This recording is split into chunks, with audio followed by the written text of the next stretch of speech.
Bon les amis, le compte à rebours a commencé et j'ai vraiment hâte de découvrir cette 650 Super Meteor. Mais en attendant, vous le voyez, petit changement d'ambiance. Bienvenue en Chine sur ce sidecar Shangyang. Bon, je ne suis pas sûr que ça se prononce comme ça. C'est vraiment une machine très étonnante. On dirait un petit peu quand même qu'on est dans Indiana Jones, la fameuse poursuite en sidecar. Alors les amis, j'espère que vous allez bien, que vous êtes en pleine forme. Je suis vraiment très heureux de vous retrouver dans ma bande de potes. Une petite précision, ici on est dans le Jura, sous le soleil, devant la concession Jura Motocycle, qui est concession Royal Enfield depuis 3 semaines seulement. Mais tout de suite, place au sommaire parce qu'aujourd'hui,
Jean-Christophe, comment vas-tu?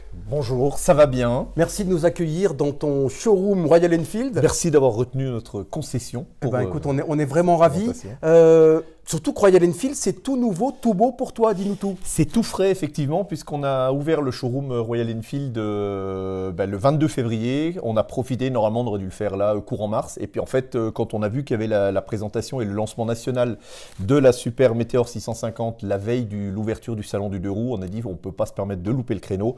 Donc on a foncé, on a accéléré, on a refait les peintures rapidement dans le week-end pour que ce soit opérationnel pour le 22 au soir. Ah, c'est génial. Justement, la transition est toute faite. Cette 650 Super Meteor qui vient de sortir, que je vais avoir la chance d'essayer. Alors pour l'anecdote, Jean-Christophe, tu as été vraiment très gentil parce que sur la première vidéo sur YouTube, tu m'as mis un commentaire très sympa en m'invitant à venir essayer cette moto sur tes belles routes de ta belle région du Jura. Donc, il y a des invitations qui ne se refusent pas. Merci beaucoup. Dans un instant, je vais avoir le grand plaisir, et je peux te dire que je suis bouillant là, d'aller l'essayer. Mais une première chose avant de…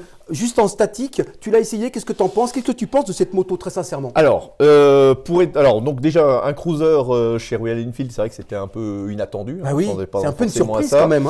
De mon côté, j'étais jamais monté sur un cruiser, sur une moto les pieds en avant. C'était quelque chose que j'avais jamais essayé. Alors c'est un peu perturbant la première fois. La deuxième fois, on commence à s'y faire. Et puis la troisième fois, on commence à prendre du plaisir. Une première dans la gamme Royal Enfield, effectivement, on a une fourche inversée à l'avant. Donc une fourche, c'est une Showa qui a 120 mm de débattement avec 43 mm de diamètre. À l'arrière, on est sur des combinés Showa également avec 100 mm de débattement. Côté roue, on est sur une roue de 19 à l'avant et une roue de 16 pouces à l'arrière. L'idée, c'est vraiment que la roue arrière soit intégrée dans la moto, qu'on ne la voit pas trop. Côté frein, on est sur du by Brembo avec un disque donc ABS Bosch en double canal avec un disque de 320 mm à l'avant et un disque de 300 mm à l'arrière. Sur l'espace pilote, on a des magnifiques Komodo en aluminium qui sont vraiment bien réussis pour les commandes de phare côté gauche et les commandes démarrage moteur à droite.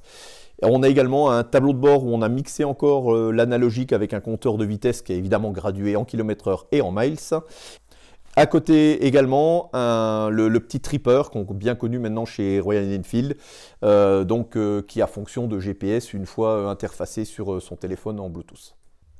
C'est une moto un peu atypique, tu l'as dit, mais il y a ce fameux bicylindre 650 qui est exceptionnel, on va le dire. Qu'est-ce que tu en penses de ce moteur? Alors, c'est clair que c'était un moteur qui était déjà très sympa dans l'Intercontinental GT et dans l'Interceptor.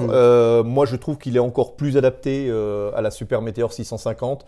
On a vraiment envie de rouler sur le gras du couple en bas régime, même si c'est pas une grosse cylindrée. Mais il incite vraiment à rouler en bas du contour, bon, qu'on n'a pas d'ailleurs. Petite conduite pépère. Voilà, conduite pépère. Quel bonheur sur les petites routes, je vais vraiment prendre beaucoup de plaisir. Dernière chose, très rapidement, tu vends des Vosges, tu vends pas mal de marques moto. Pourquoi ces marques et pourquoi tu as voulu aussi très rapidement avoir Royal Enfield dans ton magasin? Alors, on a les premières marques effectivement avec lesquelles on a ouvert la concession en 2019 que sont principalement Changyang, les Sidecar et Vosges dans les mois qui ont suivi. Royal Enfield, moi je suis sous le charme de ces motos depuis des années et des années. J'adore les motos qui sont juste là pour nous donner du plaisir de rouler. Et c'est vrai que toute la gamme entière chez Royal Enfield s'y prête. Que ce soit les petites 350, les 6,5, les petits 400, voilà. Donc vraiment une gamme qui me donne envie de faire de la moto plaisir, quoi. Eh bien écoute, tu as parlé de moto plaisir. Moi je vais tout de suite avoir la grande chance, j'insiste là-dessus, d'essayer cette moto. Jean-Christophe, merci de me laisser les clés. Tu me la laisses pendant le temps que je veux, c'est vraiment adorable. Et puis on se revoit tout à l'heure. Profite bien de nos routes.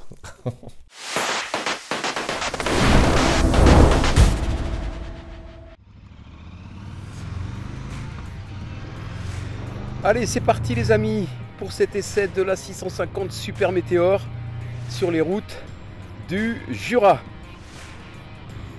Alors déjà, la toute première chose dont j'ai envie de vous parler, c'est ma position de conduite.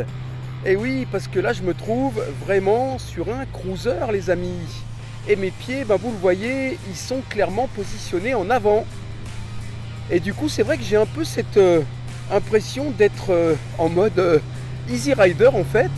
Et cette impression, elle est renforcée par ce guidon qui est un peu large. Regardez, il y a quand même de l'envergure. Mais bon, franchement, la prise en main, elle est vraiment facile sur cette moto.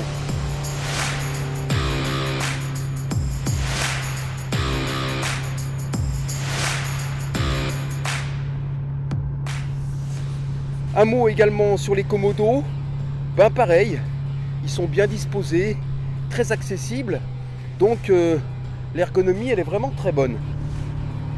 Allez, toujours pour ce qui concerne la conduite, je vais vous dire un truc les amis. Je suis bien assis sur cette moto. Là, je me sens bien calé.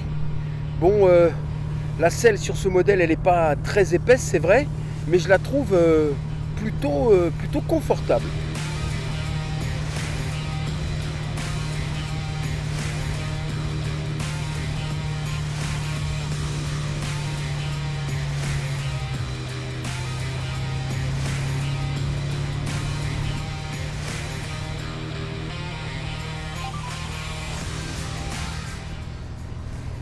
Bon, le moteur maintenant, on l'a dit, c'est le même que l'Interceptor et la Continental GT. Donc 47 chevaux si je me souviens bien. Bon, c'est sûr que c'est pas la puissance d'un porte-avions, on est bien d'accord, mais il y a quand même vraiment moyen de se faire plaisir. C'est un moteur qui est doux, qui est docile, qui est tout en rondeur. Et en fait, il faut enrouler avec cette moto. Parce que c'est une machine qui aime bien les mi-régimes. Les rapports sont assez longs. Donc quand on est en 3e, en 4e, en 5e, ça reprend vraiment super bien. Vous voyez là par exemple, je suis en 4e à 70 km/h. Allez, un petit coup de 5e, toujours à 70. Et ça ronronne. On sent que ce moteur, il est très volontaire. Il demande qu'à nous donner du plaisir.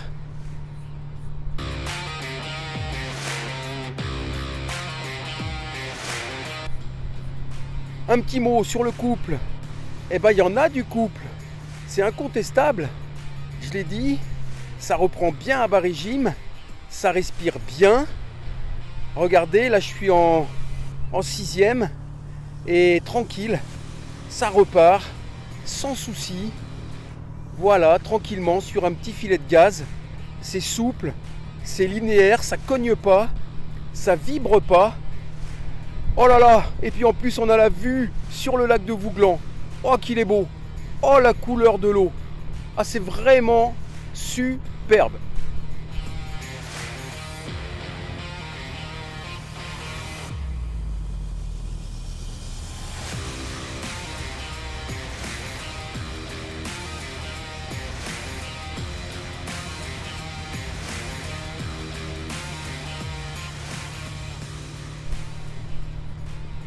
En fait, cette moto, elle est fluide, elle est douce, elle est stable, elle est rassurante. Regardez là dans ce petit enchaînement de courbes, bah là encore c'est parfait, c'est précis. La conduite, elle est vraiment très naturelle. Il n'y a pas de réaction désagréable en fait. Il n'y a pas de mauvaise surprise. Ça passe vraiment comme une lettre à la poste. Oula, il était un peu à gauche le monsieur là-haut. Attention monsieur, faut rouler à droite, hein. Même dans le Jura quand même. En fait, il y a un truc qui me semble évident, c'est que le châssis, eh bien, il est parfait. Il est stable, il est bien équilibré et il joue vraiment très bien son rôle. Et je crois que c'est ce châssis qui contribue justement à rendre cette moto aussi sécurisante. Allez, on va aborder maintenant le chapitre des suspensions avec tout d'abord cette fourche inversée dont nous parlait Jean-Christophe tout à l'heure.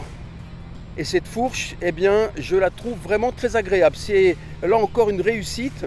Et au final, je trouve que ce train avant, il est rassurant, il est présent, on sent bien la route. Il n'y a vraiment rien à redire, c'est très positif. Là, vous voyez, je me trouve sur une petite route secondaire avec un revêtement de qualité moyenne. Mais je peux vous dire que cette fourche, eh ben, elle joue parfaitement son rôle.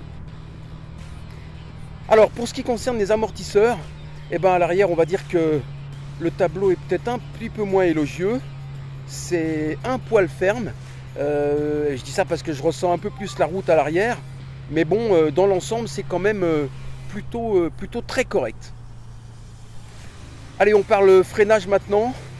Alors là j'ai fait un petit test il y a quelques instants et franchement ça freine bien. Les disques font le boulot. Bon, c'est une moto lourde hein, quand même, donc on ne s'arrête pas en une demi-seconde, mais le freinage, il est tout à fait satisfaisant. Le poids d'ailleurs, tiens, j'en ai pas encore parlé, il est de 230, 240 kg je crois, mais je trouve qu'il est très bien réparti, et donc au guidon, eh ben, on ne le ressent pas du tout ce poids.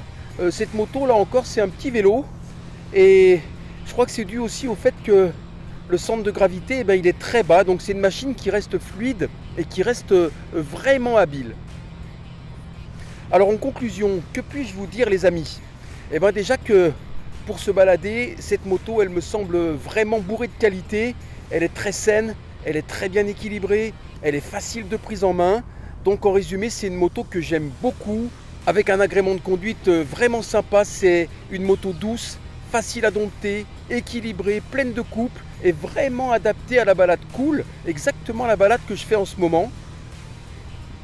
Voilà, je vais aller rendre cette super météore à nos potes de Jura Motocycle, mais je vous le cache pas, avec un peu de tristesse parce que je serais bien rentré chez moi à Besançon avec cette super météore.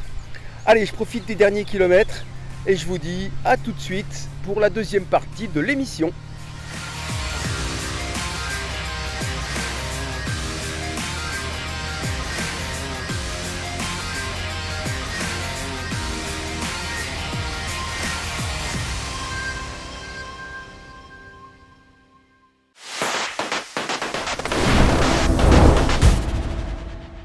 Bon, Jean-Christophe, on va faire clair.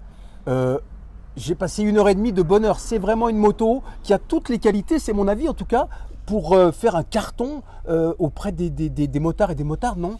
On l'espère, ça devrait. En tout cas, c'est un pari osé qu'a fait Royal parce que ressortir un cruiser rétro là en 2023, il y a plus grand monde sur le marché, hein, à part la Vulcan S chez Kawasaki, mais qui est un cruiser plutôt moderne. Alors c'est une moto qui avait inondé le marché dans les années 80-90. Toutes les marques japonaises avaient au moins 3-4 références de cruiser à l'époque. Depuis, plus rien. Donc là, c'est vrai que c'est un vrai pari.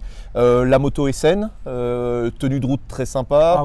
C'est pas fait pour les pylônes de ligne droite. On peut vraiment s'amuser m'amuser Non, en j'ai courbe fait des avec. petites courbes, c'était génial. Ouais, Génial. et puis il y Vraiment. a le 6,5 bicylindre qu'on connaît bien, qui est vraiment très souple et très adapté à cette moto. On va faire une petite précision quand même, Jean-Christophe, parce que moi j'ai beaucoup de superlatifs par rapport à Royal Enfield, je l'avoue. Mais une précision, Royal Enfield n'est pas sponsor de l'émission, donc si on veut en dire du mal, on en dit du mal, c'est vraiment pas le problème. Simplement, même les défauts des Royal Enfield, moi je les aime. Donc c'est vrai que c'est vraiment des motos. Là j'ai pris 1h30 de bonheur absolu et je te remercie infiniment. Alors Jean-Christophe, on va partir maintenant en Savoie à la découverte d'une fille extraordinaire. C'est une copine, elle s'appelle Karine Malgrand et elle vit en Savoie. Je t'explique en 2 mots son parcours. À 23 ans, elle est étudiante en France, elle part en Inde, à New Delhi, et elle décide d'acheter une 500 Royal Enfield. À la fin de son stage, elle se dit « Ok, je vais la ramener en France ». C'est-à-dire qu'elle traverse l'Inde, l'Iran, le Pakistan, la Turquie et tout le reste de l'Europe. 10 000 km d'un périple incroyable qu'elle a raconté dans un livre qu'on vous offrira tout à l'heure. Nous, on est allé la voir à Aix-les-Bains chez elle. On a passé un moment extraordinaire à ses côtés. Alors malheureusement, elle a un problème à la cheville. Elle ne peut pas conduire ses motos actuellement. Et vous allez voir, elle est toujours aussi passionnée. Regardez.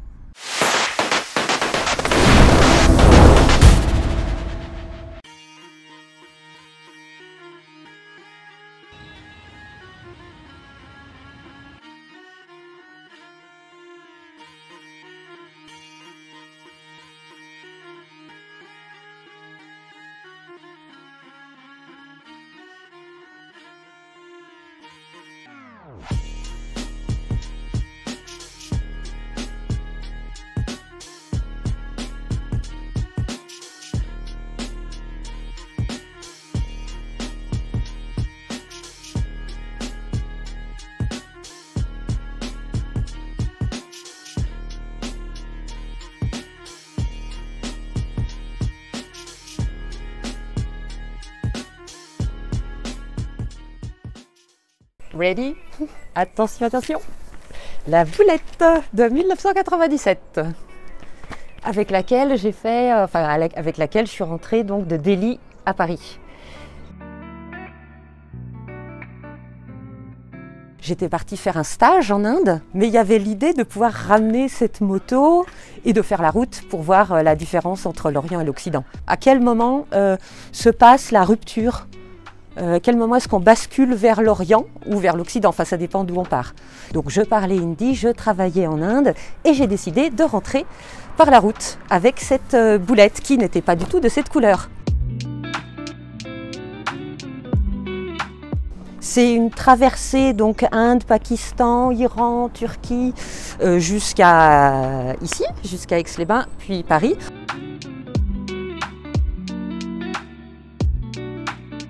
C'était de l'insouciance complète. Là, c'était, ça y est, c'est parti. Je vais voir Amritsar, je vais voir Lahore au Pakistan, je vais aller à la frontière afghane. Enfin, il y a de l'excitation. C'est de l'insouciance.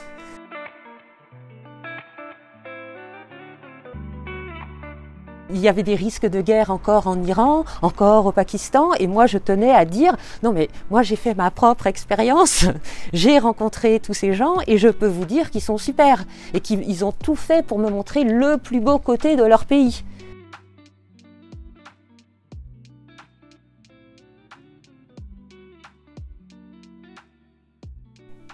J'étais une reine là-bas, c'est-à-dire que les Pakistanais, ils me regardaient et ils venaient m'aider.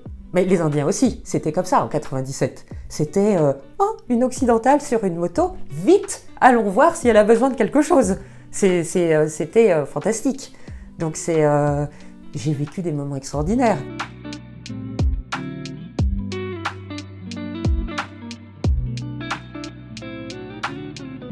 À un moment donné, j'étais sur une route et puis il y avait du sable qui venait recouvrir la route. Et à un moment donné, j'étais complètement embourbée dans ce sable. Là, je vois 3 barbus enturbanés au-dessus d'une dune avec les kalachnikovs. Et donc, parce que moi, j'aime les gens, mais en fait, je prends des risques en faisant ça. Quand on voyage à moto seul un peu partout dans le monde, on prend des risques. Ces 3 Pakistanais enturbanés, ils ont dévalé la dune. Ils ont poussé la moto et en fait, ils m'ont sorti de là. Et c'était fantastique. En fait, je n'étais jamais seule dans ce voyage. Je trouve que dans tous les pays, on a des surprises comme ça de femmes ou d'hommes qui ont qui viennent et pour nous protéger, pour protéger l'étranger.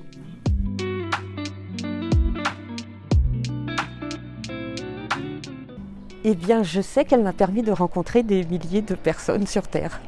Parce qu'après, en fait, j'ai travaillé en Belgique, en Italie, et j'ai toujours voyagé avec ma moto. Et elle fait partie de moi. Et d'ailleurs, le t-shirt que vous voyez là, j'ai beaucoup rigolé parce que hier, j'ai trouvé ce t-shirt. Eh bien, c'est le t-shirt que je portais sur la route. Il est toujours en vie. Là, c'est Karine, 1997. Vous voyez, mes goûts n'ont pas vraiment évolué. C'est-à-dire que je me suis arrêtée à la boulette. Je sais qu'il y a beaucoup d'autres modèles aujourd'hui, de plein de couleurs d'ailleurs, qui pourraient me plaire, qui me plaisent. Mais je ne sais pas, pour moi, la Royal Enfield, c'est celle-ci. C'est la 500 Bullet. C'est ces rondeurs, ces douceurs, c'est une harmonie parfaite. Et en plus, elle attire vraiment la sympathie. Donc cette moto, c'est la moto de la rencontre.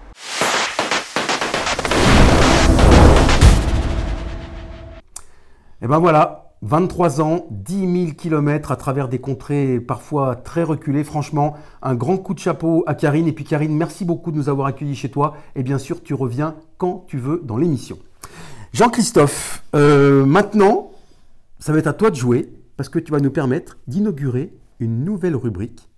On se tutoie, l'interview sans concession. Et le but, c'est de mieux connaître les concessionnaires Royal Enfield avec un questionnaire tout simple, décalé, rigolo. T'es prêt? Je suis prêt. Eh bien, on se retrouve dans 2 petites secondes.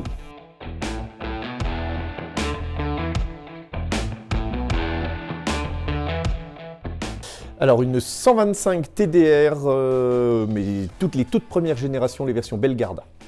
C'était dans les fins des années 90, ouais. Alors, j'en ai 3. Très trail, j'ai un 900 Tiger qui me suit depuis 99. J'ai une Ténéré 660 qui date de 92 et je viens de m'acheter une Africa Twin RD03 de 89. Plaisir de rouler, fiabilité, puis originalité de la gamme. Au début, j'aurais bien penché pour la Interceptor, et puis au fil des essais, je crois que mon cœur balance de plus en plus pour la Super Meteor. Ah, mono quand même. Ben, je suis pas si vieux que ça, donc je suis quand même plutôt démarreur électrique. Babyfoot pour jouer en équipe. Alors hot dog, mais sans moutarde, avec du fromage et des frites.